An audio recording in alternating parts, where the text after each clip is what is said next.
we almost need to be at a point where you have to meet the people in either our office or at title. We've had probably 4 or 5 scams. We just had one, that's a division complaint, because the agent was selling somebody else's land. That wasn't the actual owner. Now, believe it or not, I think a year ago or 2 years ago, and Tim might even remember this, we actually sold somebody's land who wasn't theirs. And that created a whole, you can imagine, storm going on with that one. So if you were selling land or somebody thinking about selling land, come talk to me first or talk to somebody first, because we got to confirm who it is. We can't get into this, like I said, it's the crazy thing, I've had 2 division complaints in the last week. And we haven't had a division complaint in probably at least a year or more. And then 2 back to back. And one was because of the land. Now, the division complaint's going to go away. We said what happened, blah, blah, blah. So it's going to ultimately go away. But the facts are, man, it's just crazy. You know, we're calling people. They're calling, hey, I want to sell my land over the phone. They're doing everything right. Their name, their, all the stuff. But it's not that, man. So we have to be extremely careful what we're doing. We do not want to keep doing that one. No, that one that we sold, I want to say it was around $300,000. Wow. Yeah. So the attorneys have fun with that kind of stuff. So please, if you're going to sell land, make sure that we know about that. Second thing, on the other division complaint, it is imperative that you guys keep accurate records of what's going on in your transactions. Keep all text messages, keep all responses. If you have a phone call with somebody and you guys talk on the phone for whatever, you need to just quickly draft yourself a quick email. Hey, I spoke to Susie on this day, we said this, we did that, we said this. And then store it. Because your memories go back, you don't remember what you said, they said this, they said that. You need to try to memorize the stuff. So far, let's see, so my side of the complaint, we have 122 pages. And on the agent side, I think there's closer to 200 pages on her side. And we have the division sits down, looks at it. We used to have, I want to say an ally, but Jan Hawley used to be kind of he was a good guy. We knew him well. And I don't say he gave us any favoritism, but he would always warn us, hey, here's what's going on, here's what happened, here's what's up. Well, he's no longer there, he retired. So we have new people now who don't really know us, our reputation, who we are. So they treat us like anybody that comes in there. So we need to make sure we're doing a better job of keeping track of everything that goes on in your transaction. Trust me, you're going to forget what happens 3 weeks later. And then when the complaint, by the way, most complaints generally are about 2 years later. Okay? So we don't remember what the hell we did yesterday, and now we're getting into a situation. So please, please make sure you're very careful and keep copious notes. Because we are very easy to sue because we don't keep track of what's going on. What else was there? Something else I would have talked about that. What was it? Produce complaint. It says up there. All right, look, back up one, back up. Come on, stop. There's the numbers. I have my numbers. As of this is as of Sunday. Make sure you guys are following the numbers. I just jotted this down for myself. Last week, souls in the last 7 days, last seven days were 416. Last week it was 576. Available months worth of inventory last week was 4.37. Now it's 4.56. Right? So we're still in a seller's market. So please make sure everybody understands that. Year-to-date sales, last week it was 7.3. This week it's 7.4. Minus. So we sold 23,129 in the year to date, and last year at this time we sold 24,947. You guys, we do the numbers because we really want to make sure you guys are the experts in real estate. So when somebody has a question, you're sitting with a seller, you're sitting with a buyer, they know what's going on. Homes from 400,000 to 800,000. 15 weeks in a row. Over 600 price reductions in that deal every week. We're still taking properties overpriced. Sellers still want more than they're worth. And I get it. I get it. We all want more than it's worth. Okay, but at the end of the day, it's only worth what somebody else is willing to pay for it. So we got to make sure we're really paying attention to that kind of stuff. And I get it, guys. I get it. I told you that a month or 2 months ago, I talked to a guy, and I said, hey, let's go over the numbers. He said, I don't give a shit about the numbers. Okay, let's talk about your property. It's worth this. No, I think it's worth that. You're not going to get it. I picked my stuff up and I walked out.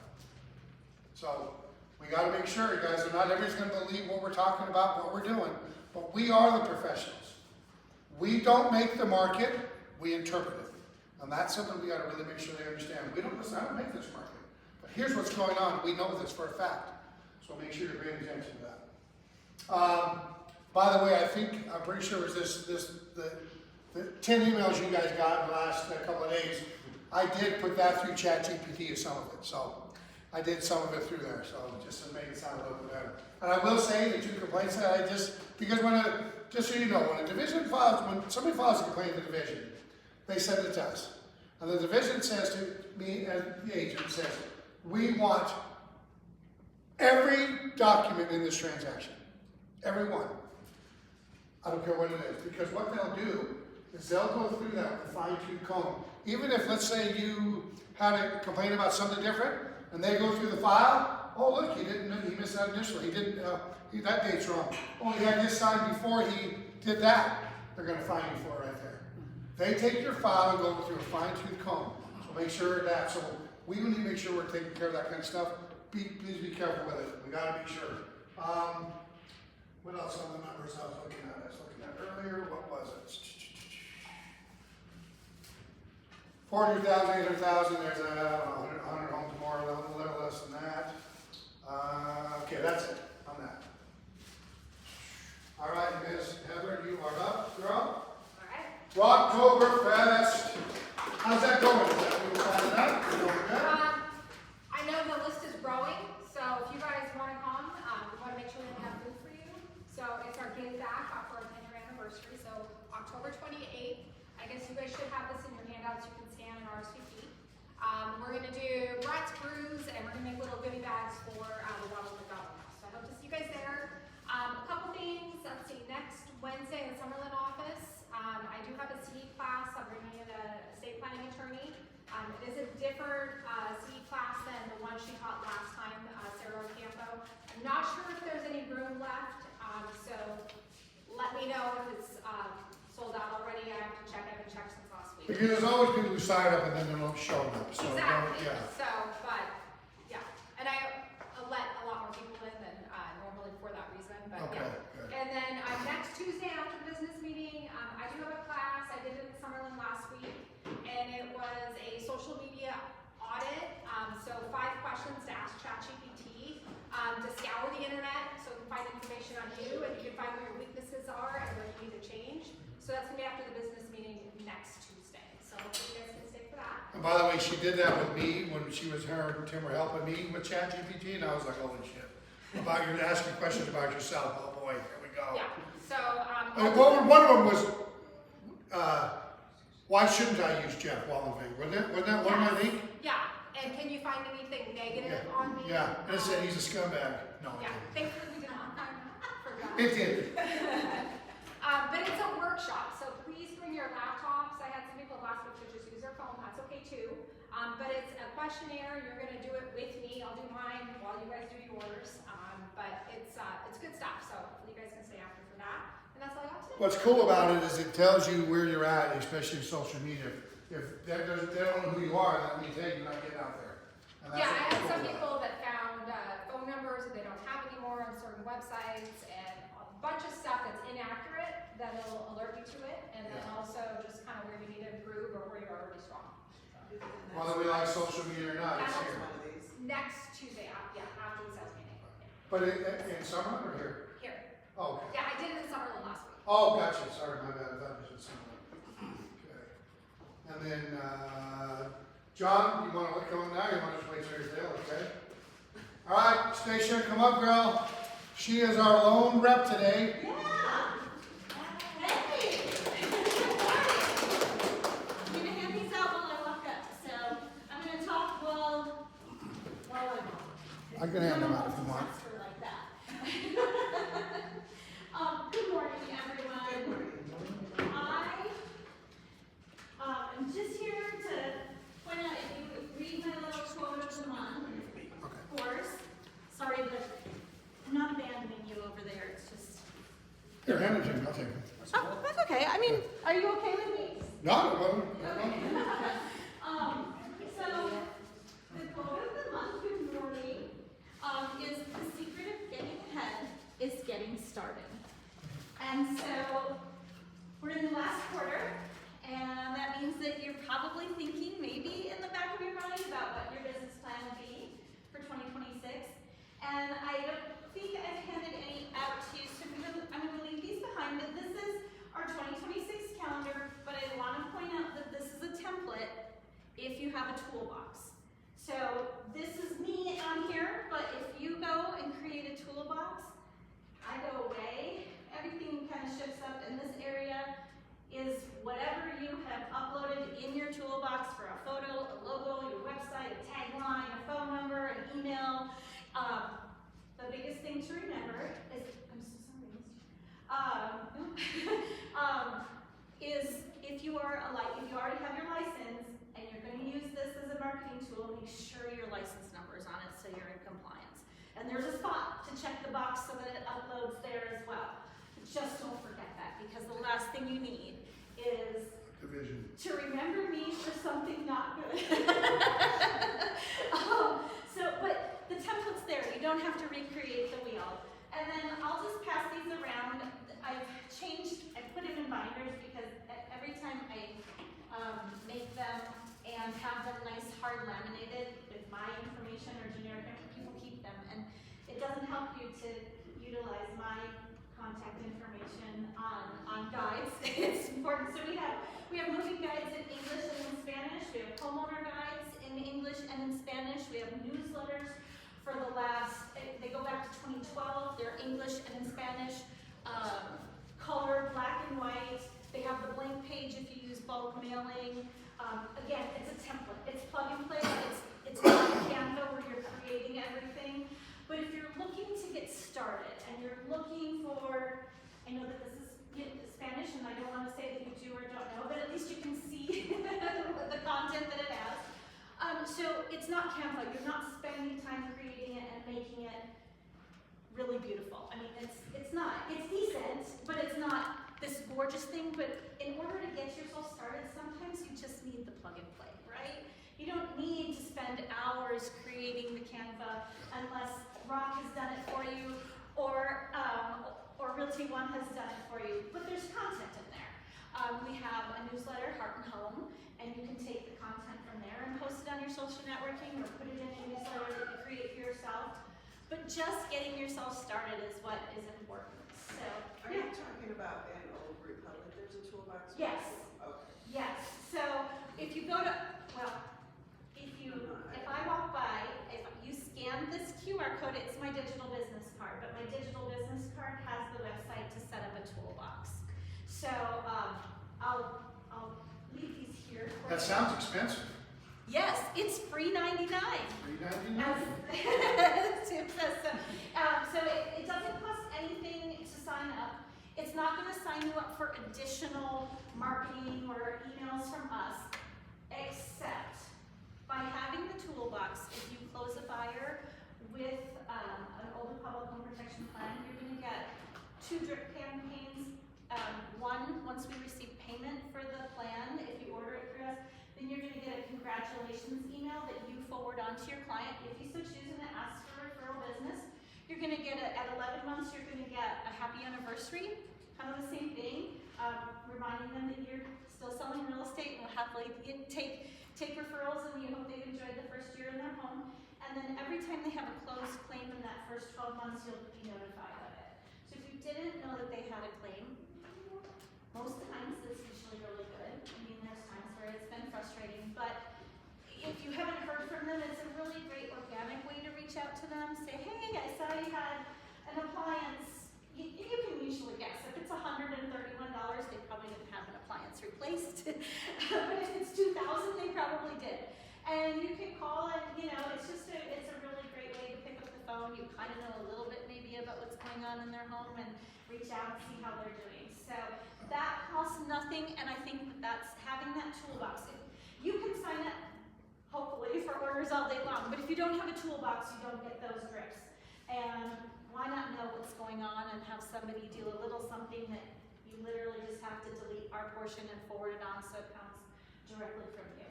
And if you have a toolbox from a different brokerage and you've uploaded a different logo, or you know, that's your toolbox. It's like your Cox Communications account. You have to go in and update your picture or your phone number or your website, because that's yours. I don't have access to that. So sign up for Toolbox. Doesn't cost you anything, but it can potentially just give you those couple extra drips that you've been looking for each year. So if you And you guys, the number one thing that most people won't call their buyers back after a few months is because if something happened. And then they're like, you know, they feel bad somehow they caused the refrigerator to go out or something. Yeah. And so the best conversation is, man, aren't you glad that I helped negotiate a home warranty for you? Aren't you glad that I provided you, whatever that looks like. And just it's a remember that conversation. I will happily talk to your clients, because I think the important thing is to remember that we're budget protection. We aren't emergency services. There are, you know, we don't create, manufacture parts, pieces, whatnot. We do rely on third parties for, well, in, you know, both service providers and the availability of parts and pieces. So letting me speak to your clients beforehand is one of those things that can hopefully set that right expectation, so that they don't have this idea that's not realistic. I mean, we don't want them to be upset because they thought it's something that it's not. So I'm happy to talk to those people, and whether they go with us or not, it just, you know, it can set the right expectation for whomever they might have a home warranty with. So if you are working with someone that you like, trust, or have confidence in, I'd love the opportunity to have your business or keep it. Thank you, appreciate that. Appreciate you. Appreciate you, thank you. Let's see, Nora's not here, so let's do this. Let's bring up Tim. Tim wants to say a few words. He's teaching the class right after this, geofencing, which I had no idea what it was. And so I said, what is the hell is this? So Tim's going to explain a little bit, and then he's going to do a class right after this regarding it.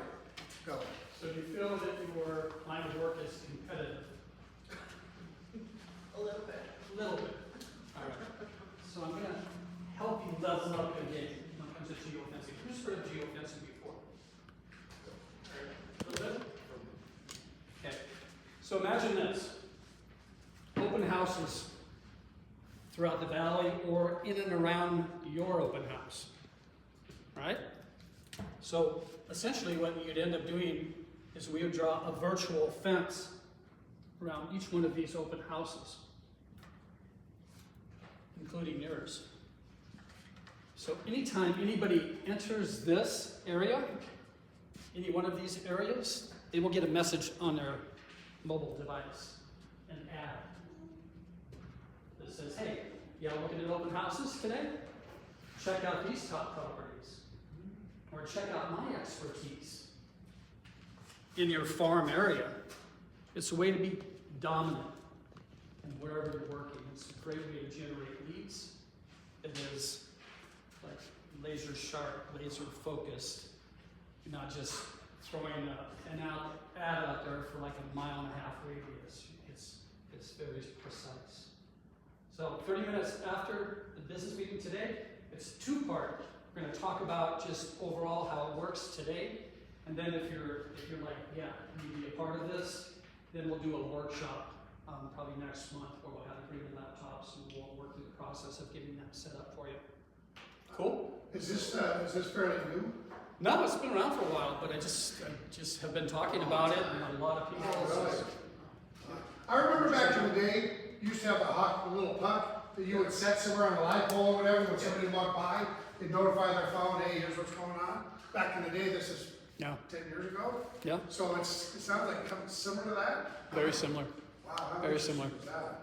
but definitely a great way. It's a good strategy. It's been around since I was in real estate, so it's a long Yeah. Wow, really? I didn't You're even all know with that. it. You're that beat.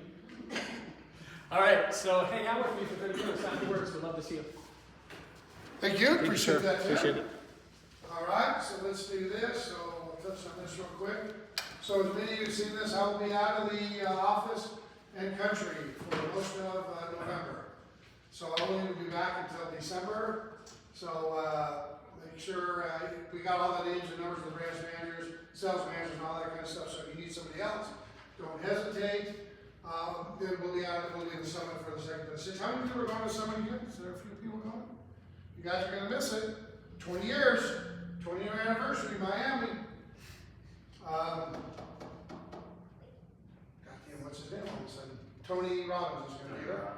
He's gonna be here. Brian Buffini is gonna be there. So we got some really top talent. If you guys know Cuba, the party alone at the end is gonna be off the hook for 20 years. So make sure you're doing that. Again, I'll be out. There'll be plenty of support for the guys. We will not do a business meeting while I'm gone either. So to make sure that John might do something. I think you talked about maybe doing something one day while I'm gone. Yeah. But you guys will figure that out as a later. We know that. Cool. All right, our Halloween party chili cook-off. The 30th. Make sure if you have an office, decorate the door. There's going to be a contest. We're going to do a chili cook-off best. First on best sides, best chili, and the most foolish store. There's going to be prizes awarded. It's going to be a lot of fun. You guys have done this in the past. It's really turned out well. So if you've got a favorite chili or side, let us know. Sign up so Mackenzie knows you guys are doing it. I think last time we had 16 or 17 chilies, so it was actually really nice. So make sure you guys get involved with that. And then holiday will be closed for observance of Nevada Day, just so you know that stuff. And then next week we'll have Mohammed from Cutco will be here as well. So on that note, let's bring John up. Make sure everybody has their form. Give him a big hand for stepping in. We appreciate you, John, for jumping in at the last when you called him last night about 6. Hey, John, what are you doing tomorrow for an hour? So get in there. Thanks, we appreciate you coming in, John.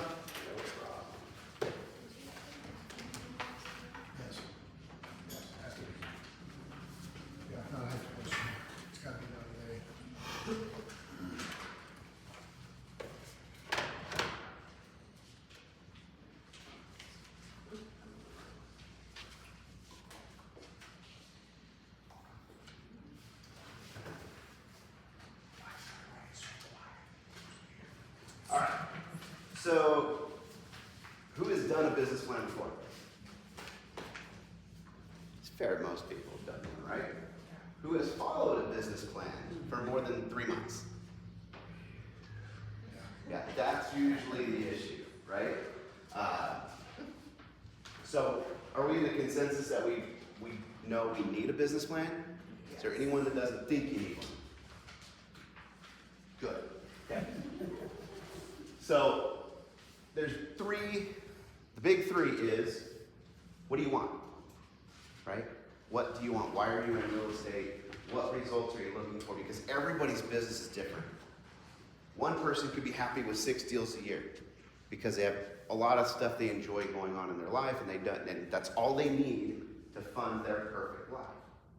Like some people, it's not about money, it's not about deals, it's empire. It's like, I just want to build something big. And they couldn't tell you why, right? They're just wired that way. They just want to keep growing and building, all right? So you don't have to model your business out of someone else's because they're doing it for a certain reason, for what they want. Then how will you get it, right? This also separates, cuts the crap. It's like, I want this, but I don't want to do that to get it, right? What can you improve on? So once we find out what we want and how will we get it, we gotta freaking do an analysis on our own selves and our business. Say, okay, in order to get this, where do I need to improve? Because too many times, people will wait, right? They'll wait till something comes before they start doing, all right? If you want to be here with your business, you have to be here before your business gets there. You attract it. You bring it. You, what's that word? Manifest it. All right? You have to act as if you are this top agent to get there. You can't just follow the business up. That's not how it works. And that's where most people get derailed. It gets old, they get bored, it's like, this is never gonna work, they go back to their old habits. But if you drive, it will come with you. So, If you don't know your numbers, you don't know your business. Even better one, if you can't measure it, you can't improve it. Okay? I'm guilty of this. Our expense amount back in the day when we were running in 9 different states was about over $50,000 a month.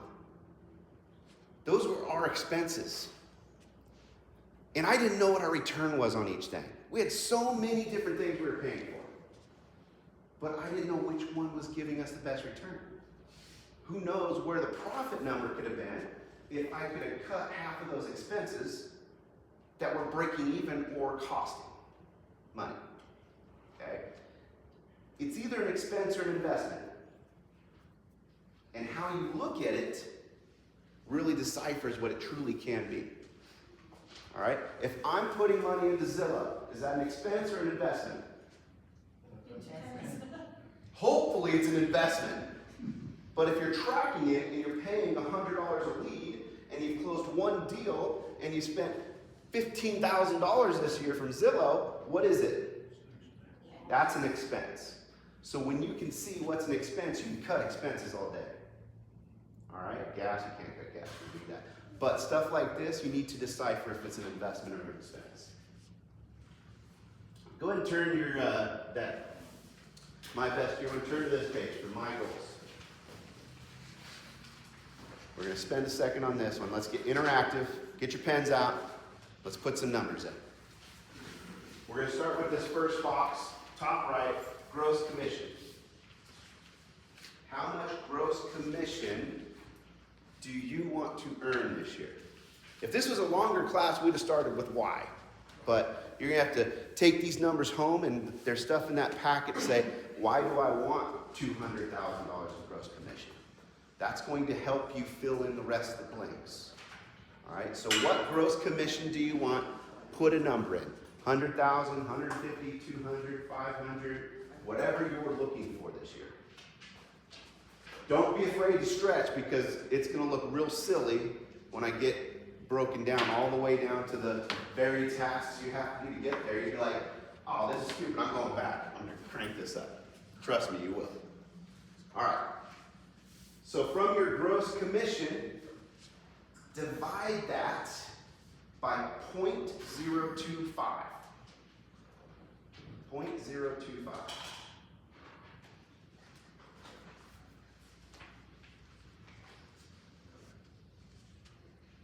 That is going to be your sales volume. Okay? So now we have our gross commission, our sales volume to get that gross commission. Now what's a good average price point out here? 400? A little higher, about that. 450? Yeah, 450, 440, something like that. Okay. So now divide your sales volume by 450,000. Okay, the 0.025, that was to determine what? Divide your gross commission by 0.025, and that gives you your sales volume. Then divide that by 400. Then divide your sales volume by whatever you feel like your average price point is. You go with 450. If you do a lot of condos, maybe 400 or less. But that's going to give you your transactions. Round up. Okay? If you got 7.4, round up to 8. Okay? How many transactions does somebody need to make your goals? 15. Okay, awesome. Now, how many buyers versus sellers do you work with in a year? Are you more buyer heavy or seller heavy? Okay. Seller. Let's shoot for 60% listing. Okay? Right now it doesn't sound that great to do listings because they're sitting on the market, but honestly, they're not sitting on long. Okay? We were just talking about this the other day.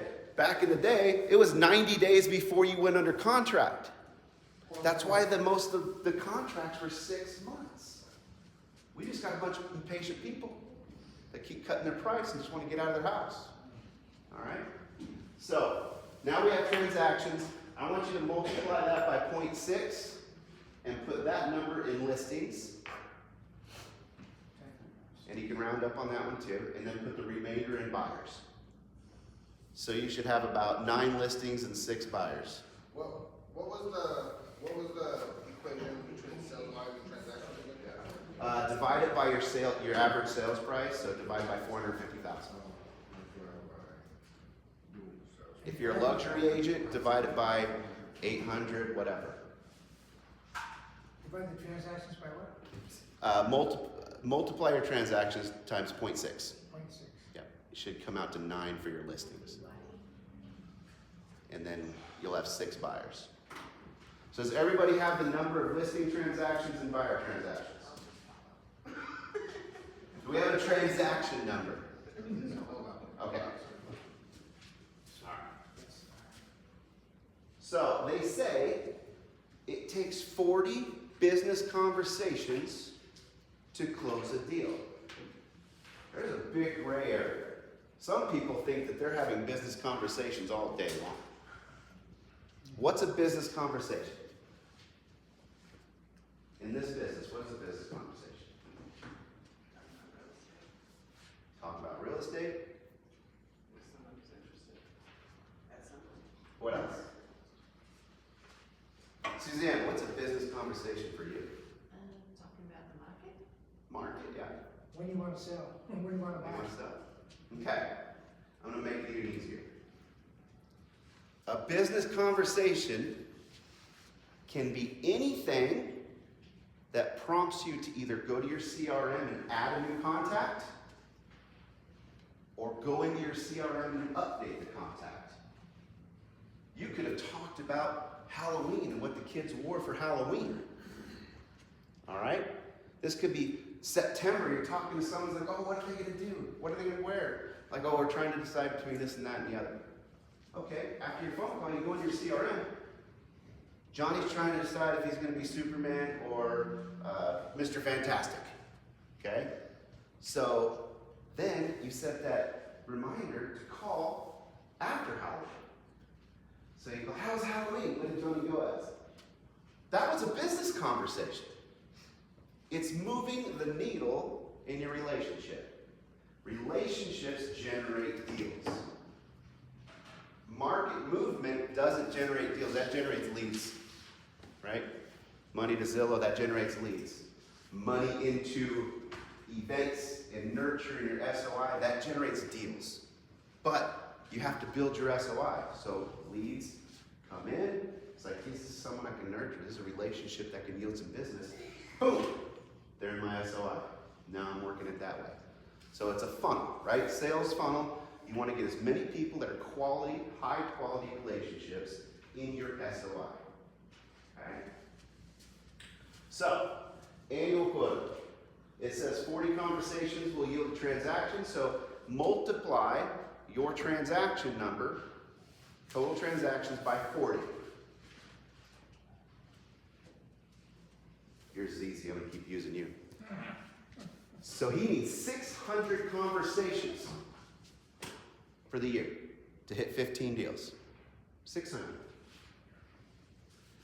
Divide 600, or divide your annual quota by 50, because you're going to probably take 2 weeks off. Most of us take half the year off, but don't realize it.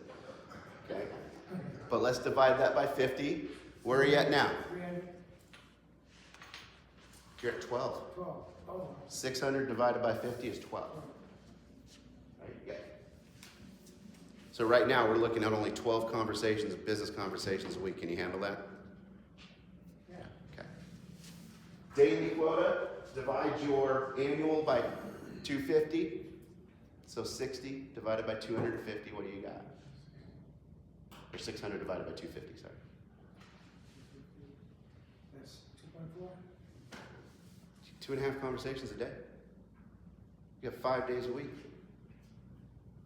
That's nuts, right? Just to do 15. And 15 was a goal for you. Wait, what was the daily formula again? Which one? The daily. Daily, you're going to divide your annual quota by 250. Or no, yeah, 250. Okay. So for him, it was 600 divided by 250.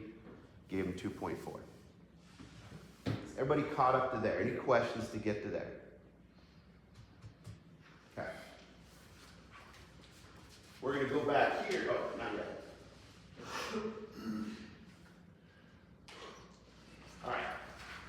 Turn to the activities and ratios page.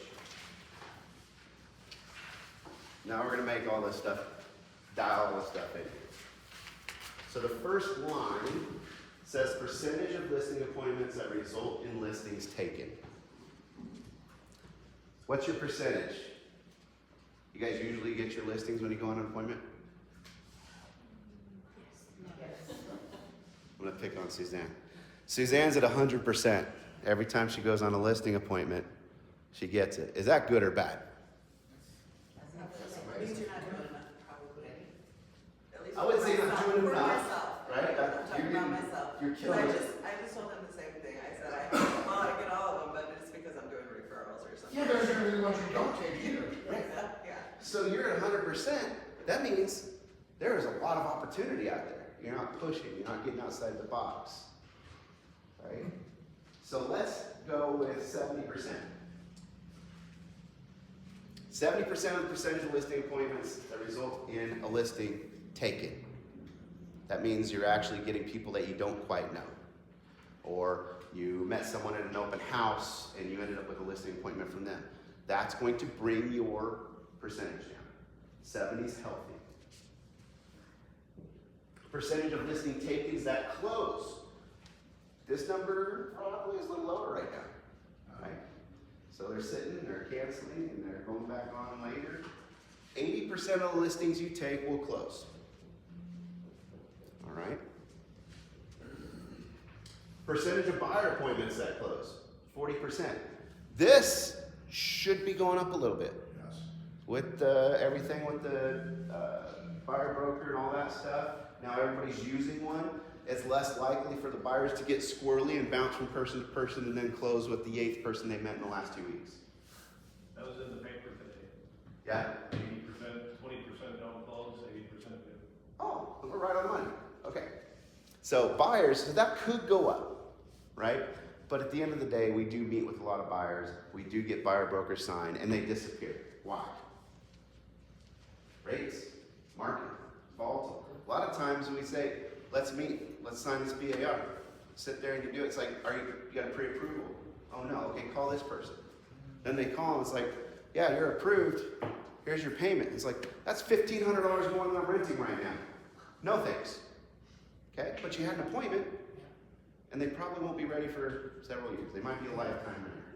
Who knows, until you can convince them. So we'll go with 40%. And we got the 40 conversations per close. Now, if you guys broke down your transactions to buyers and sellers, start at the far right here. What do we need to do this year? And put your listing transaction number in that box, the top close box right there. Okay, so for you, you put 9. Repeat that, please. So the transaction numbers that you put down, okay, put your listing, closed listings in this top box here, and put your buyer transactions in this box. Follow? Okay, now we're going to use these numbers up here.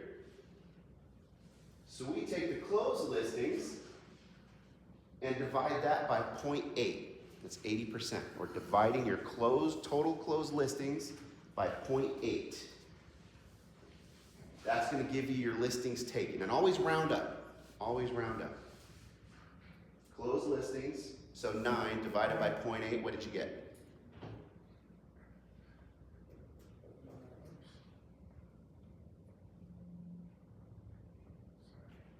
Divided by 1.8? 0.8. 11.25. Okay, so let's say you need 12 listings to close 9 listings. Listing appointments. No. Listings taken? 12 listings taken to close 9 listings. Now we take your number 12, divide that by 0.7. So, it was 17.1, 17. What do you got? 17, 17 on the dot? now 17.14. 18.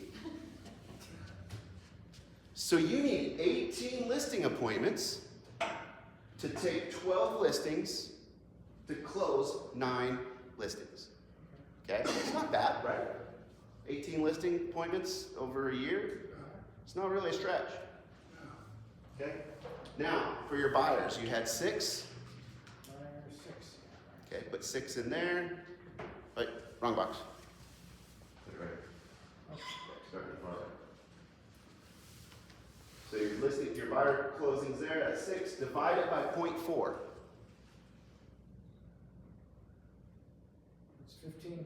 Okay, so you need 15 buyer appointments and you need 18 listing appointments to close your 15 deals for the year. So, conversations, to get to that point, let's go with your listing appointments and your buyer consultations, add those together. Actually, no, we already had that. Your annual quota for conversations is 600. Put that right there. Conversation 600. That's where your annual quota goes. How many conversations can we have in an hour? If we were time blocking, we're gonna sit down at the phone and we're gonna make calls. How many business conversations could you have in an hour? 10, 15. That's for you. Yeah, one per hour. Okay. What do you think? I'll say 5 to 10. Yeah, I can probably rock them out in like 8 minutes. That's me. Right? If you're more chatty, depending on where your source is, depending on the health of your sphere and how that is and how much they want to talk, it gets a little strategic. You pick who you're going to call on certain days based on your schedule and what you're doing, because someone might have you over a barrel for an hour and a half. Okay? So let's say 3. Let's go with 3. So 1 hour, 3 conversations? 1 hour, 3 conversations.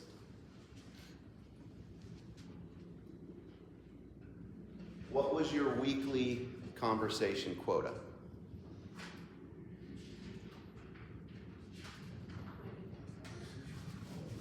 Was 12.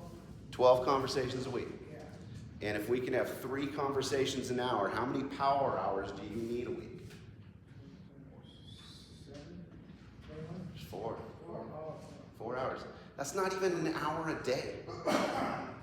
Not even an hour a day. And even better, some of these conversations don't even happen over the phone. Have you had business conversations at open houses? Have you had business conversations at Starbucks? yeah. Have you had an appointment interrupted by a business conversation? It's not that hard. The trick is tracking.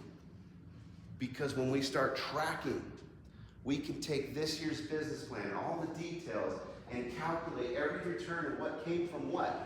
Next year's is going to be 10 times better because you have a place to jump from. Right now, most of you haven't had a business plan or a solid, effective business plan in years. But if you change your mindset, it's like, okay, this business plan is going to tell me how much money I'm going to make. This is the only business where people don't know how much money they're going to make in a year. It's also the only business where you have millions, hundreds of millions in inventory that you don't have to shelf or stock, pay for it. Okay? You'd think you'd want a business plan. It's all about intention. All right. So these are, you could keep breaking this down into how many appointments per week, how many appointments per day, all of this, but it gets pretty small because I'm sure a lot of you put small goals. And when I say small goal, I'm like under 200,000. Based on this breakdown, is a very easy goal to hit. You just have to do the tasks, okay? Any questions on this so far? We got our goals, we got all that. You can go back to that sheet. Let's go here, and you can put your appointments in here, and then you can break those down there. Because you are going to use this stuff later when you sit down with your plan. So total your appointments and then put them in your little buyers and sellers on that page. All right, so where are these conversations coming from? We gotta have lead sources. Hey, what's your favorite lead source? Suzanne, what's your favorite lead source? Past clients. Yes. Absolutely. That's the best one, right? Past clients is a great lead source. Who does farming? I mean really farming, not ranching, farming. You farm?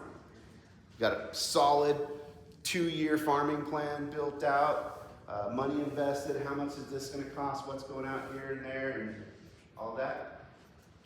Okay, that's a farm plan. All right. Farming is effective. It takes a commitment that many don't have. You have to set aside the money, you have to set aside a budget, and you have to have that plan built out and know exactly what's happening 90 days ahead.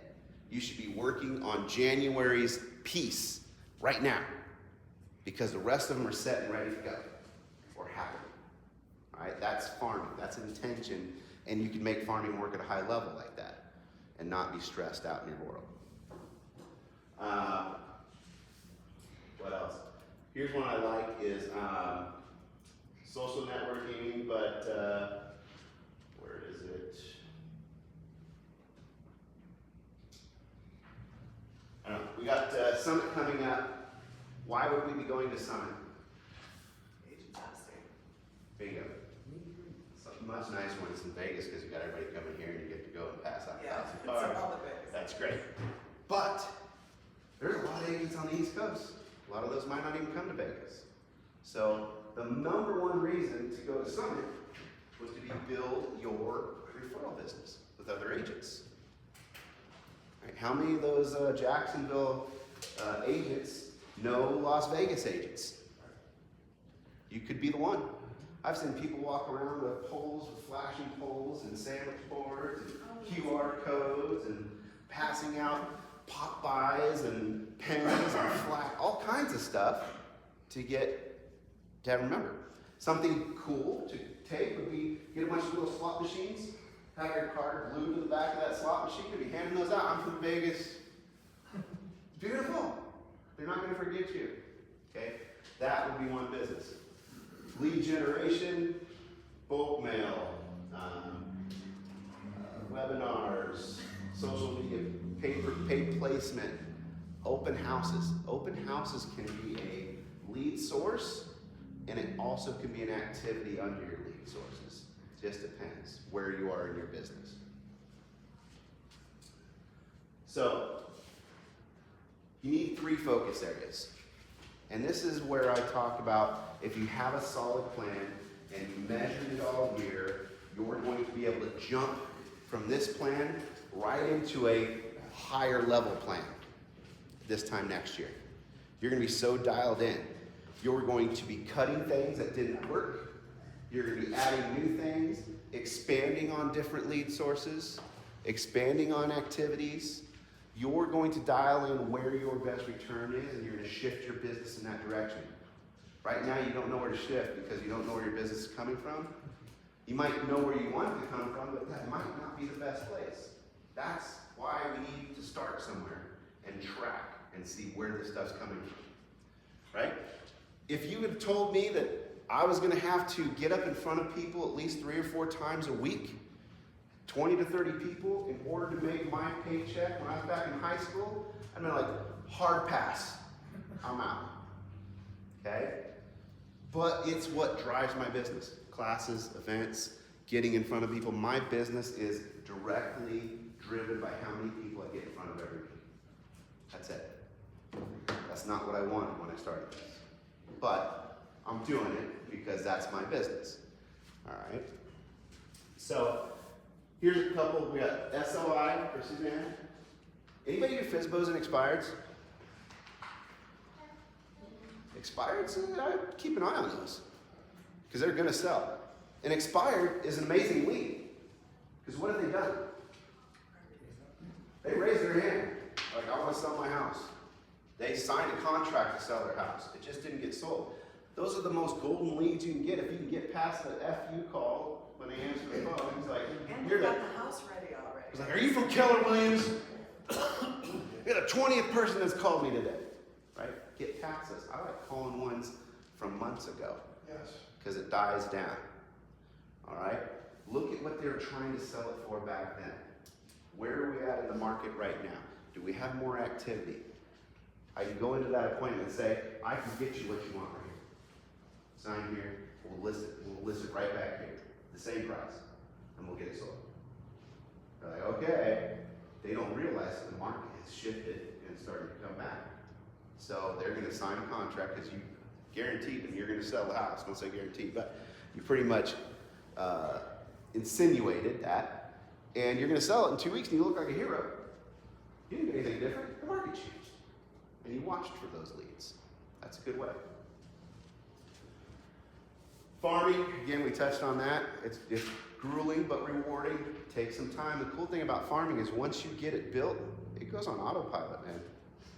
It's autopiloting and you're getting your return every month, 1 or 2 listings a month out of it. It's great. So farming, seriously, under each pillar you need objectives. For farming, we got direct mail. We got to use some direct mail in farming.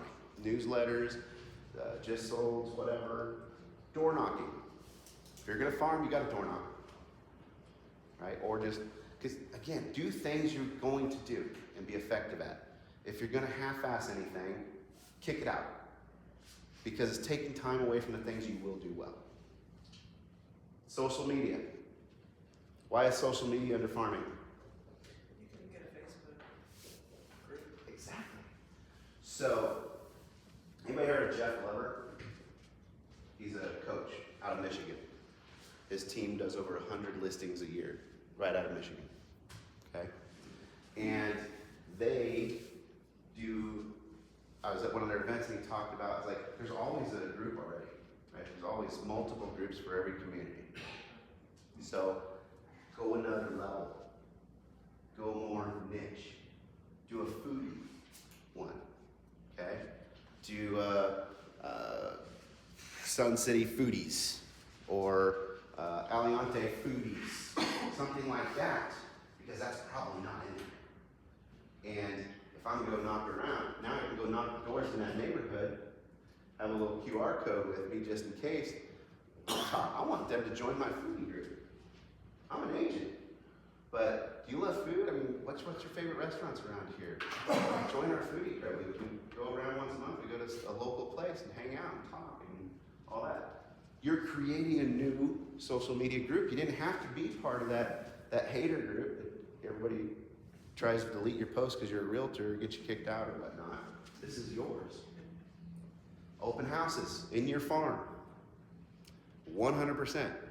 Because open houses cause you to door knock, cause you to send direct mail, cause you to do social media. This one activity inside your farm is huge. Community events. You don't have to live in a community to host an event there. Get in good while you're door knocking and find someone that you can build a relationship. I got a great community pool, but you can't get the HOA to let you have an event there. But Jim, who you got a new relationship, who lives in there, it's like, hey, we should do a pool party. I'll take care of everything. Here's what you need to do. Just call the HOA because they have money. They're willing to do these events. They budgeted for events like this. See what they're willing to do. You be the piece with the HOA and I'll take care of everything else and we'll have a great pool party. That's it. It's that easy. So don't let that stop you. Movies in the park, pool parties. I had one person that sat at the entrance of the community, and the first Monday of every month, he had donuts on the table and he'd give out donuts as people were driving through. Donuts in his car. Little, but people remembered him. FSBO's expired, you're going to need a dial platform. Again, we don't do this half-ass. If you're going to do FSBOs and expires, get the tools you need to do it. Get a dialer, Mojo or something like that. RedX has a dialer built into it. You're going to use direct mail on FSBOs and expireds. You're going to door knock them. That's the most effective way. Circle prospecting. This is a blast from the past, but it's effective. Anybody know what circle prospecting is? Around your business. Yeah. Circle prospecting would be taking that listing, whether it's yours or not, and draw a circle around that area, pull all the phone numbers, and you're going, I would do a slide broadcast and send them all voice messages, but you can call and invite them to an open house or tell them this listing just went on the market. When we shift into a seller's market again in about 1.5 years, when all the inventory trickles out through rates coming down This will be very effective because people are gonna be trying to get a home. When you can get to someone and say, hey, we got a listing coming up, did you see that? All of a sudden they're at work with someone who's been trying to find a home there. Now all of a sudden they're your bird dog. They're going to find clients for you. So, and open houses. Anybody did an open house for a FSBO? Man, you're missing out. I love that idea though. You are missing out. How many agents are doing open houses for FSBOs? Not very many. That is your audition. A client, a seller, you come to them and go, I'm gonna do an open house for you. They're like, for free? Absolutely. Like, because check this out. This is what I'm gonna do. I'm gonna door knock, I'm gonna send out flyers, I'm gonna have a taco truck out in the driveway, and I'm gonna get 26 people through here. And hopefully I can find one buyer for you. And that leaves 25 more for me. Well, is there a way to get that listed though? Like, it would be, since it's not on the MLS, right? You can market it on social Can they do media. it on Zillow maybe? They can do their own, like if it's on there. They probably could as a FSBO. They could put it on Zillow. You So, couldn't. That was my only thing. Yeah. It's like, how could I get it out there? Yeah, I would see those are little things that you need to just not. Just Get go in and open just do it. house, open house door hangers for me and go around the area. Or, I mean, the other. You're not going to get leads from posting it on Zillow. You're not going to get a single lead from that. No, but I get a lot of people in my open houses that way usually. Okay. So that's the only thing. I'm like, people that aren't, I mean, buyers that are not with an agent. Yeah. Okay. That's fair. All right. SOI nurture, Popeyes, client appreciation events, social media, note cards, phone, text, and video messages. That's more of a action list for staying in front of your SOI.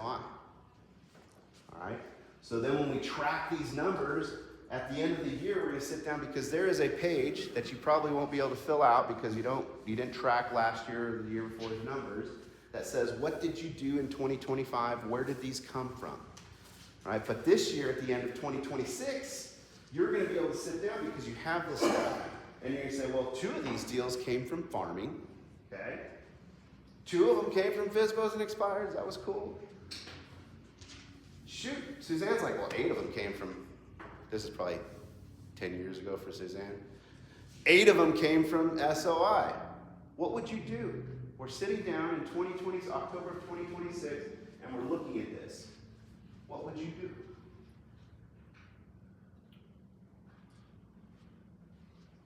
So I would double down on SOI. Because I guarantee you this costs a lot more money than this did. Now you're like, there's some pillars in here, right? These aren't just action items, these could be pillars. So now all of a sudden, 2027's business plan looks like this.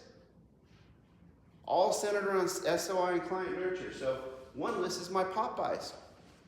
I need to schedule them, I need to do better, I need to plan them in advance, I need to order supplies, I need to group my Popeyes. Who really deserves them? Who sent me those deals? Measure your return. Follow up. Build a better follow-up plan on your Popeyes. Add them to groups. So you see, Popeyes can be a whole pillar, right? You did 8 deals in your SOI without focus at this level. We fast forward, boom, end of 2027, you had 26 units. You more than doubled your business, you cut your costs in more than half, and you did 26 deals because you focused. Okay? You can keep breaking it down and find out where, it's hard to say if it's all in your SOI, where these deals came from, because they could have came from anywhere. So, you're going to, after this, you got information, you're going to take each one of your pillars, and there should be 3 pages in there, so you'll be able to break those down on those pages. A couple more things before I'm done is this, I love this. It's a wheel, okay? Go through and rate yourself on each of these things, okay? Lead generation, poor to excellent, right? And I guarantee you, the first time doing this, if you're honest, this thing's gonna look like some jacked up Flintstone wheel, okay? What happens when the wheel's not smooth? Super rough ride. Rough road. Right, it can throw you off. Now you know where you need to improve, because we talked about that earlier.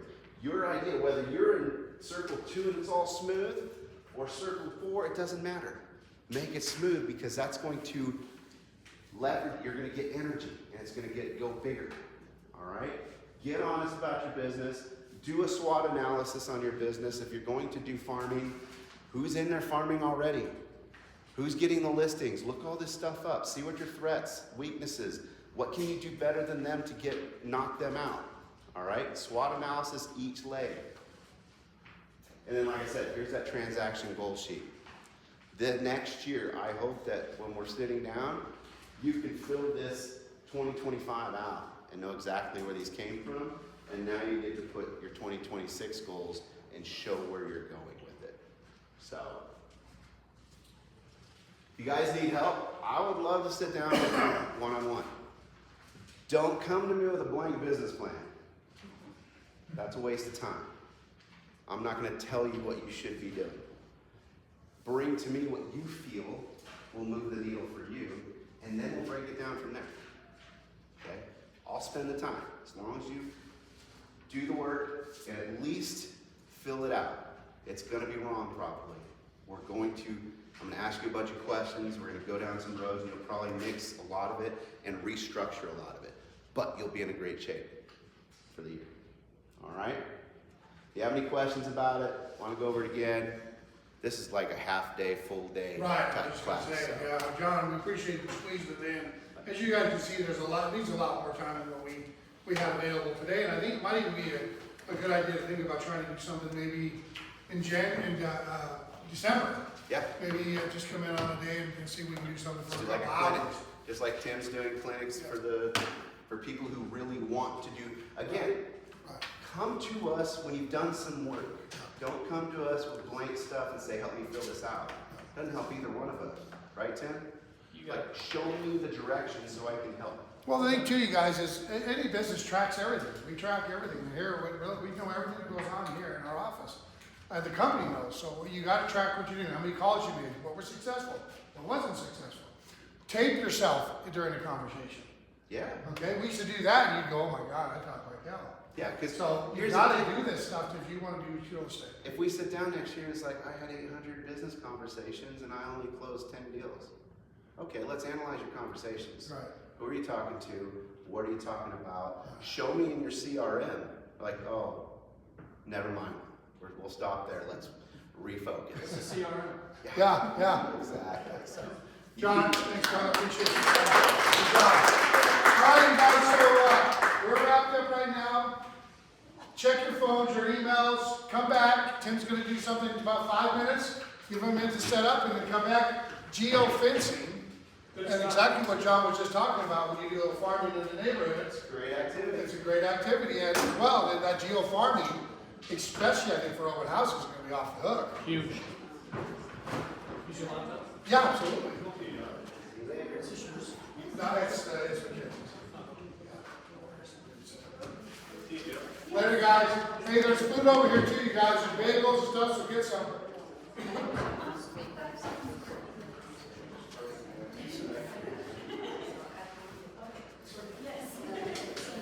It's free. It's free for the sellers, and I mean, it's not full, you know. On the brochure upstairs, in the if you come out. Well, we have the summit on the second, I think, Everywhere. 6th. I'm not sure. My wife did this time, and a friend of ours, spent 5 days in Tasmania, rode out with all the buddies, and they're in top cars for our meetings, fortunate. We rode out there, one of those there, all guys, all girls, and we come back, and we're gonna hang out at my place for a few days, and we're gonna fly over to the Gold Coast. Hang out. So it's a lot going on, it's gonna go quick. Yeah, my buddy's super pumped. And Kelly's never been there, so it's gonna be cool for her. Is your seller, is it one that you do? Is it on here? Okay, there it is. Yeah. Right here. Yeah. Is you? Yes, it is. Thank you. Well, see, it's holding for rent. Yes. It should take a second. Yes, rent. There, you're good. Absolutely. Geofencing. I'm amazed it's been here this long, John. I didn't even know it. Yes, great rent. Pay for it. Yeah, I used to geofence other brokerages for recruiting. Wow, really? I mean, Geofence the event that I went to. The whole event. I used to geofence that. Not directly, they pull up, No, that's so much like that. if they pull up Facebook or if they pull up Google or whatever, or ads and stuff. Oh, gotcha. We would do that in the, Without- if they were looking across the street, you know. Oh, gotcha. You know. Without paying to be number one, you're just showing up on that side of that. Ah, And you create an ad that they won't click on, right? Right. Do it per click, and you create an ad that won't get them to click. It's just you and your freaking information that reminds them. It's like, Right. I'm right here. Wow.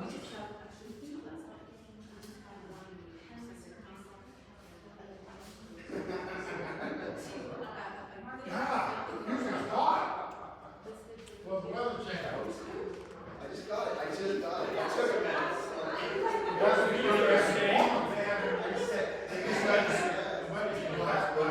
Like I said, well, that's what you got for me here. It's hot in the summer, cold in winter, so I'm just trying to control. I'm out in the summer, you can't, it's hot today. During winter time, you can hit heat hours.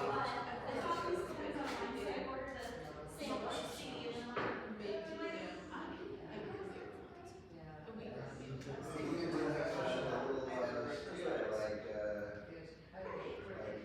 I'm more than super great.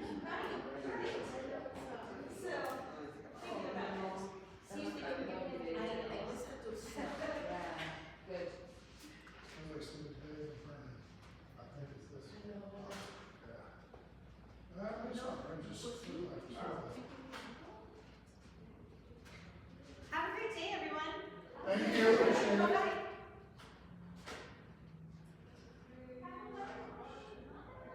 It's on bacon. I put it in the opposite way.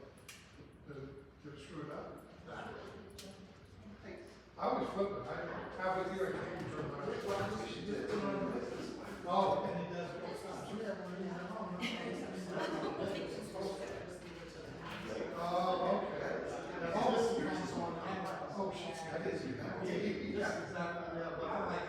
And I forget. Right, my daughter, she has one. I would love it. I want toast. That's funny, because I never. Yeah, see, that's the only thing I want to know is outside. We spent all Gotcha. these years just. One piece, oh, because of it's the outside. Yes. Oh, It can shit. It's a one seat. 8% is Wow. I just want one toast. Only this will light up. We both all down. we don't have a fancy one like that. Serving energy, I guess. Yeah. I spit it out and it lasts longer.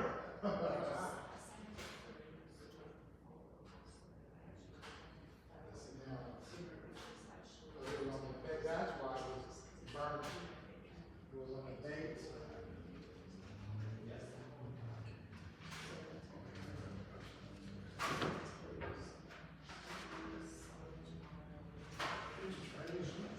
Yeah, I guess it was here. It was. I'm like, where did this come from? Yeah, it was a good guy from Chick-fil-A. Everybody get a chance to register if you're staying for my class?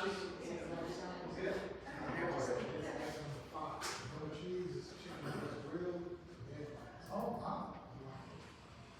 Absolutely. I'll keep it easy going conversation for you. So yes, the idea is just to think of it like chatting with a smart friend. We'll keep it forward looking You and get the same professional. one on pretzel bread for lunch. My AI assistant's helping, reaching out to me all the time.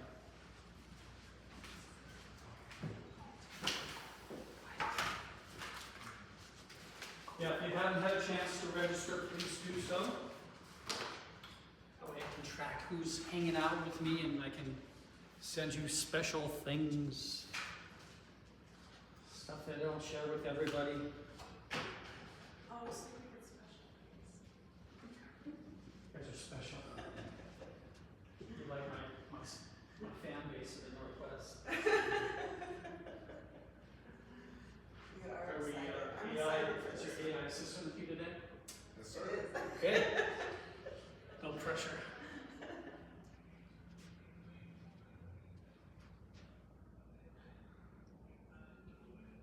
I'm excited about trying this on open houses though. I love open houses, it's my main, Oh yeah, every time somebody in the neighborhood drives by, it's like, hey, yeah, I'm excited to see this. actually, yeah. It really is. So Because is you it, know they're looking. yeah, is it expensive? Like, is there a cost to the, is it a program? Yeah, there's a couple different programs, so we'll go over those and cost wise. Just depends, I don't know if you've ever done Facebook ads, it's similar. in Oh, sense. okay, okay, Just got it. depends on how much money you want to put in, right? Yeah, absolutely. How long you want to track it. Okay, ready? Let's do it. Because I know you've been hanging out, and I don't want to keep you for 3 hours because it's tough to sit in an hour-long meeting and then sit in another long-hour meeting. But so geofencing basically puts your ads in the right place at the right time. If you think about this scenario that we talked about earlier, open houses, these people are out looking at homes. So what a great way to tap in and see if you can pull some of these people into your database by placing an ad that they'll see on their computers, phones, so on and so forth. It's kind of like contextual marketing. I don't know if you've heard of that terminology before, but example, my wife always knows when I'm shopping for something because I'm like, oh, maybe I need a new briefcase. So I'll go on to Amazon and I'll look up briefcases, right? And then you'll notice this too, if you're looking for something and then you go on to Facebook and all of a sudden pop to the side, Yes. you see ads about briefcases or new shoes. So then my wife always sketches me, looking for new shoes? Husband? No? Really? Okay. Anyway, so this is just a great way to really dial in very precisely without throwing a big net out there, hoping that you're going to attract something. Okay.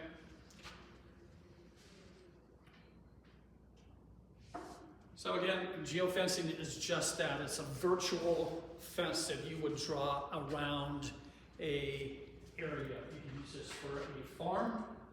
A farm as you want to, just be completely dominating in that farm area. I know in like some of the communities, there might be a segment of houses over here, subdivision. This is the one you want to farm here. Here's another one. So if you were to try and do this like on Facebook, you have like a mile radius that you can only draw on Facebook, right? Or some of these geofencing platforms, you can actually come in here instead of not doing this radius, you can actually just dial it into this exact neighborhood that you're farming. Okay, so it gives you that flexibility to really dial in. Got to tie my shoe before I trip, that wouldn't be pretty. Okay. Questions so far? So again, we talked about right people, right place. And also think about this as you're building your brand. You have an amazing brand behind you right now, Realty One Group, but your brand. Always be building your brand. So you can dominate specific neighborhoods with consistent visibility. It's cost effective instead of, again, just like nobody's doing. Is anybody doing farming where you like print material, postcards? I mean, yeah, for door knocking and things like that. Just door knocking. Or- Well, we pull farms for like e-bikes or door knocking and that kind of stuff, but we don't actually print off any mail or anything. Got it. Well, I'll print flyers and door. Okay. Does that count? Okay. Yeah. Yeah, but I think like if you were to farm 200 homes in your farm, you're looking pretty close to $300 with Right. postage, Oh, printing I costs. did do that for a while, and yeah, it was $220 for our neighborhood. Yeah, but you For got to, postcards every month. and you got to It's invest, all- right? yeah. Right. Not just one and done, because Yeah, a lot of you times gotta it keep happens, it you're like, well, I only got one call, or you get in calls, and they're like, heck with this, and they're done. So you got to really invest, but this way, you don't have to throw down that much money, and you're hitting people that are in the market, especially if you're using like open house theory. Like, you could even use it, Jeff, for recruiting purposes. It's what John was saying, that he was Yeah. doing that. Like a Berkshire or Right. KW down the street, fence around that, looking for a change, 100% commission, right? Yeah, Maybe that's if I right. get 3 to get rid of my fees, so. Great idea. Yeah. And again, perfect for open houses forming new communities. And I think what John said about open house at FISBO, that's kind of brilliant. Yeah. Like if you can persuade the homeowner to like Post you right there. do an open house. Yeah. Right? Yeah, I never even thought of that. That's a great idea. All right, so how it works, basically, we, again, draw a virtual fence around an area, open house or open houses. Now, was it a map or is it like the MLS map or what? Yeah, exactly, just like the MLS map. Okay. With some of these platforms now, if you're using Facebook, that's one way of doing it, but you, again, you're held to a radius with Facebook. Typically, I think it's a mile, Okay. where you can't dial in a specific Specific area. Okay. like with the MLS when you draw a polygon. Right. Yeah. And then again, when anybody drives through or enters that zone, GPS-wise with their phone, they're going to get tagged and they're going to start to see an ad. Would it be like on social media, it's gonna be a text, like how would It they? wouldn't be a text. I know we played around with that a while back, going back many years. That's too much. Yes, it's a little too much, a little tricky too, but. We were opening. But yeah, so on the computer, on your phone, you'll start to see ads like within Facebook, where they're at, you know, depending on what platform you're using, Google Ads, so on and so forth. Yeah, so websites, social media, and just browsing. And then they click on it, and that's a lead for you, right? Or even if they don't click on it, it's just called an impression. They know you. They're seeing you. And like, get your mug in everybody's household that you can where you want to do business, right? Not only on the phone, but in the mailbox, calling, all the different platforms, ones you're comfortable with. Be omnipresent, basically. All right, so how we get this set up is you basically want to know which neighborhood or the location that you want to build that virtual fence around. And again, this is just, I think this is an amazing idea with polling people that are out looking at open houses. They may not have a real estate agent, but what a great way to get exposure. All right, so we got the target area, and then we've got the platform. So there's Facebook/Instagram. The challenge with this, again, is you're held to the radius. Also, you're held to the ecosystem, Meta ecosystem. So Meta owns Facebook and Instagram. Those ads are only going to show up in those two platforms. All right. Or if we change it up and go with Google or AdWorks is another great platform. This one you can really define the area, and your exposure is that much wider, broader. And this might be a silly question, but so would we hit more people with Instagram and Facebook since maybe more people use Instagram and Facebook than with AdWorks? What is AdWorks? Is that like, do It's- they have to be in? Sorry. go ahead. Yeah, no, that's okay. It's a good question. So AdWorks is basically a geofencing platform that you would just create an account, and then it's a little more turnkey, which isn't a bad idea, meaning that they will help you through the process of getting an ad set up. Yeah, but then those ads are only available to people that are also in that platform, or? No, platform again, it's gonna push, Go to the other one. It's gonna push to both of those? it's gonna push it all out. Okay, Yeah. so it's actually better. Yeah. So it's more the universal option? Yes, than Meta and Facebook, Instagram. Still not a bad option because there's a ton of people on these two platforms. Without the bot that will help you, if you put an ad in this one, would you be able to see who is going in your ad and have the ability to call them back? Because I know some platforms have been doing that. You have the ability to call them back or get an email and say, hey, hello sister, would AdWorks do that for you? Yes, and again, How much does it cost? well, just depends on how much money you want to put in. So I'll get into that in just a little bit, but suggestion $10 to $20 a day. Run it for a week or 2 weeks just to see what type of traction you're getting. But again, like AdWorks, they have a couple different models. So there's pay per click. If somebody clicks on your ad, then you get paid. Or you get charged, right? But will I get their information? If they click on your ad and you're driving them to a location where they can put information in to be contacted. Makes sense? So it's like a But they have a choice to put their information in or not. correct. Depending on where you're driving them to. Right. Whether it be your website or to, like if you're farming this area Right. and you're looking for sellers interested in how much your house is worth in 2025, click here. That drives them to your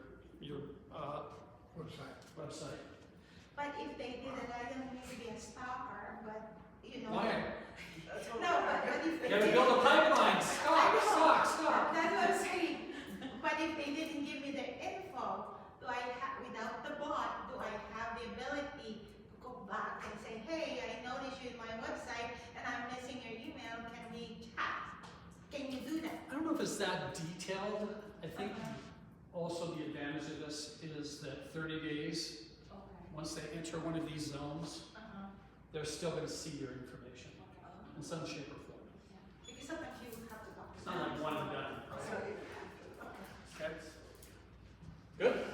All right. So again, landing page, right? And then where you're going to drive them and what the ultimate goal is.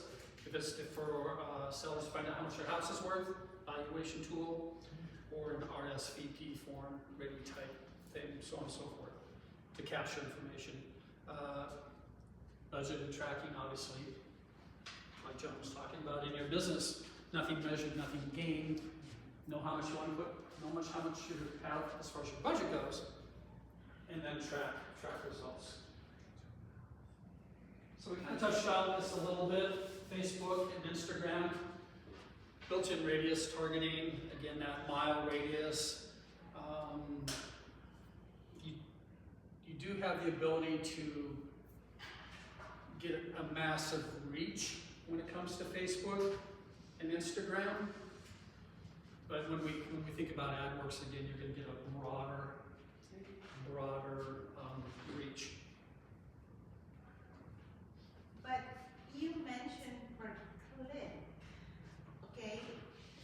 In your suggestion, is it better to have a video, but I don't want to be charged if they're not clicking in my video, but video gets seen more than the regular flyer. So, what do you think? It really depends on what your ultimate goal is. I mean, if you're trying to drive people to your open house, then So the video? either way, Yeah, because it can get expensive. video is always going to be king queen, right? Yeah, but it can get expensive and they didn't click on it. And what if Facebook or Instagram is charging me if they didn't click on it? Then Yeah, a lot of like AdWorks per 1,000 impressions. Impression is when somebody sees your ad on their phone or laptop. Right. That's an impression. okay, do I get charged for that? Yes, but it's like per 1,000. Oh, and And then how much money you put down. It just depends on how much money you Oh, put so in. I pay 25 or 1,000 or something like Right. that. Okay, gotcha. Did you say it was targeting people that are looking at real estate on Google and stuff, or is it just targeting anybody that's driving in the area? Well, I mean, if you think about it, if you got a tight enough virtual fence around an open house, and they're driving there to the open house, it's I guess assumed that they're looking at the open house. But they could be neighbors in the area, obviously, that live here as well. They said you can use a funnel. I'm not sure Yeah. what it is, but it goes to funnel and then So again, it's both short-term and long-term, right? Like when you farm with print mail, that's nurturing long-term over a period of time. But additionally, it can be short-term too, where people are starting to see you. People are seeing you and they're getting to know your brand and that you're an expert in the neighborhood that I lived in. They keep seeing your face. Maybe we should find out how much your house is worth and then reach out. Okay? All right. You said AdWorks will help you set it up and do all, where Facebook and Google, they don't do a whole lot of support like that? Correct. Okay. It's basically, you just get in there, set up an ad, and then send it in for review and hope it passes. Okay. But a large part of this too is making sure that your ad is on point with your goal, right? If you're gonna do video, what do we have, 3 seconds to catch somebody's attention, you're gonna stop scrolling, 3 seconds, 3 to 5 seconds. So whatever your message is, your call to action, make sure it's strong. And like with AdWorks, they will assist you in that process. Facebook, you're kind of on your own. Right. Yeah, but okay, compared to Google, how often is AdWorks being seen? Because a lot of people go to Google, they Google, and that's when you get it. But is AdWorks the same? Does it work in Google? How does that go? So again, AdWorks is just a platform for you to build the ad, Okay. and with their technology, virtual fencing, geofencing, then when someone enters that zone, then they get served that ad. Okay. So it is a platform like Google or is it? Okay. Gotcha. Got it? This is why this is like a two-part presentation. The presentation hopefully is, if you're here, you're interested. The second part of it is, let's see if we can build it out. I'm not sure the difference really between just doing a Facebook ad with a radius and this. Because you're still, when you do a Facebook ad, you're building out your circle, the people that live in that area. Yeah. So I don't really see what the big difference is. Well, if you're hoping, because if that circle that you build out has a Walmart, to have it in the Walmart, then that whole area wouldn't be very useful in your ad. When you can draw, you can make sure it's only residential. And it's people driving through, not just live, like this is all. But if you want to market a Walmart, that might be. That would probably be a good place to go. No, everybody goes to a Walmart. Yeah. So again, like with Facebook, you're held to a mile radius. Right.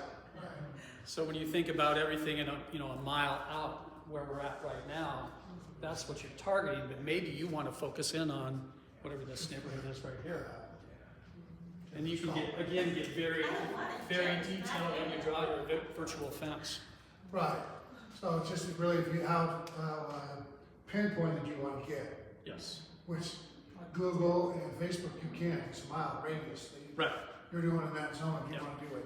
Where AdWorks or where the other ones you can get right to the, like you said on Precise. MLS, you can draw a polygon around it and say, these are only the 12 houses I want or whatever it is. Yeah. Okay. Wow. All right. So again, set it up around open houses to capture serious buyers. When they leave a property, your ad show up similar to listings or highlights. Also highlights your expertise in that neighborhood, right? So house traffic, we talked about that. New construction sites, model home communities, high value residential areas, school districts. Like you could theoretically build around a school district, right?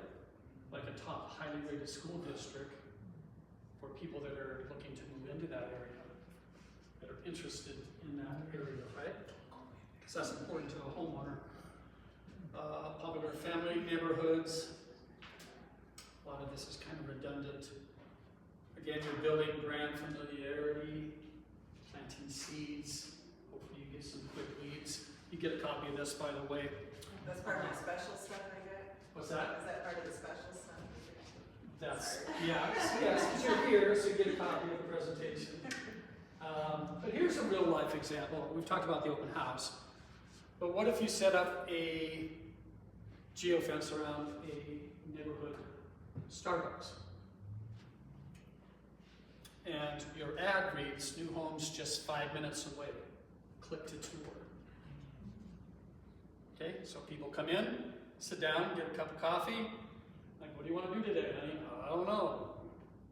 Oh, hey, there's a new home community just a few minutes away. Click on the ad, capture their information, and off they go to visit. But that's a lead for you. I don't get credits, if you don't get there without me.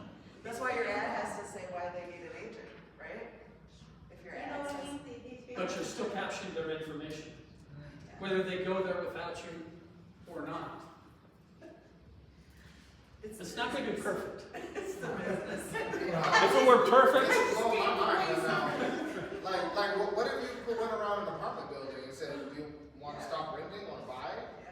There you go. There's a lot of good Put it things. by a Starbucks and be. Everybody in there would get a notification. Yeah, we're excited.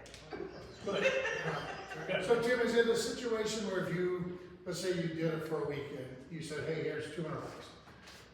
It would only spend that $200, because once you're out of money, the ad would stop. yeah, Correct? So Basically. you wouldn't keep getting, hey, I got $500 bill all of a sudden, right? It's No. whatever you said you're accountable, once that money's gone, Yeah. that ad's done for the week or whatever until you correct. re-up it, okay. Yeah, yeah, I think you do not need to. Because I remember That's back correct. in the day, You when you would would get click. a $1,000 bill. Now, I remember when you used to do the ad for clicking, and they didn't give you there was no budget, hey, Oh, it keeps clicking, and hey, by the way, you're billing $1,000 this month. Yeah.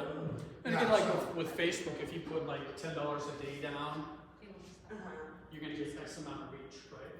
It tells you how many people you're going to reach. Gotcha.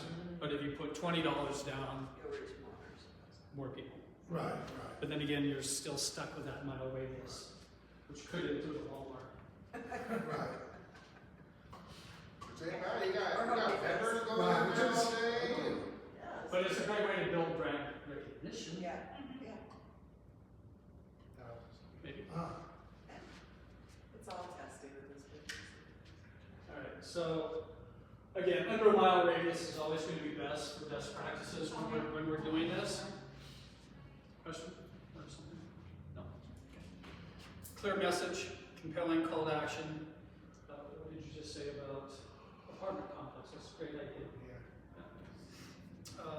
Focus landing page, make sure it speaks to your goal. And then obviously monitor how much money you're going to put in and track results. So if you wanted to like dip your toe into the geofencing pool per se, you could theoretically start off with Facebook. Again, you're in that ecosystem, you're held to the mile radius, you can't get very detailed around a particular farm area or an open house area, but that's Facebook for you. AdWorks, automated listing ads and branding, that's their platform, more turnkey. Even more turnkey is if you could automate this and drop leads right into your CRM. Okay. And there's another one out there, PropStream. I don't have a lot of exposure to that one yet, but you can build farm lists and pre-target. But these are some of the things that we'll start to explore in workshop part 2. Start small, test one zone, measure results, expand. And that's a quick start checklist. I'm not going to go through that, but you get a copy of this if you scan that. Wait, but if we did the one at the beginning, we gotta do this one too. We have to scan that. I'm testing your ability to scan. Right. Yes, you had it pre-registered for the class. This one we should copy the presentation. Okay. And then, but wait, there's more, so let me know Well, when you want to there's move on. more. I mean, if you're thinking about it, and what you think would be better, I mean, I'm thinking it's enough to cover that AdWords would be better, it might be a little more expensive, but they help you set it up. You Yep. can be more specific. Yep. Versus Google or them, where they're not, hey, good luck, go figure it out, right? And then Right. try to call somebody at Google Yeah. and see if you get them to help you. Good luck with that. right? Yeah, good luck with I that. said AdWords is universal, so it will connect to Google and Facebook anyway. Yes, it's the, how the So broader one reach. stop shop. Yeah, Yes. okay. Everybody good with this? Thank you. I actually found people in my last presentation that didn't know how this worked, Okay. which is okay. I just want to make sure that everybody. Ones and zeros. I always get thrown when they say, hey, scan it, and it's in a message, like With in your your phone? phone, and my phone doesn't do, you know what I'm saying? Yeah. I hate when You gotta get a second phone to scan the other phone, Right. and then send it to the first Sometimes do phone. that because people might be online. That's like taking a picture of a picture of a picture. I think you can scan it. It's like- Some phones, there is a way, I think, there is a way to touch, but mine doesn't do it. We have to- All right, so this one, if you want to scan this is to be part of the workshop. That I don't have a date yet because I wanted to see how many people are interested. This is where you bring in your laptop, we work through the process of getting that set up. This will actually take you out to Eventbrite so that I can stay in communication with you to get the date set up. Eventbrite held me to, I think it was November 30th. at what time? 12 to 1 Midnight. a.m. Yes. So that is not when the class is going to be, but Eventbrite wants a date and time. So that's what that is. But if you would like to take part in part 2, go ahead and register. And then we'll get together and figure out a date and time that works for everybody, and we'll see how the workshop goes. You just tickled everybody today. Yeah. So there's not a platform that you sign up for, it's just you're paying for your ads? Well, the platform like AdWorks is one that you would create an account with, and then you would basically get your ad created, and then they have geofencing technology where you can look at a map and like, okay, I want this farm area, very detailed, and then set and it goes, right? And then whoever enters that zoning will see that.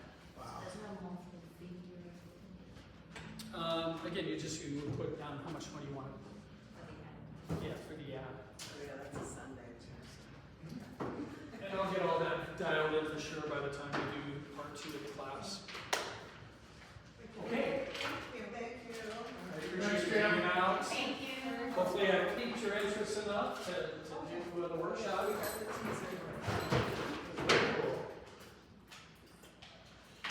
All right. Appreciate y'all. Thanks so much. Thanks, Tim, appreciate you.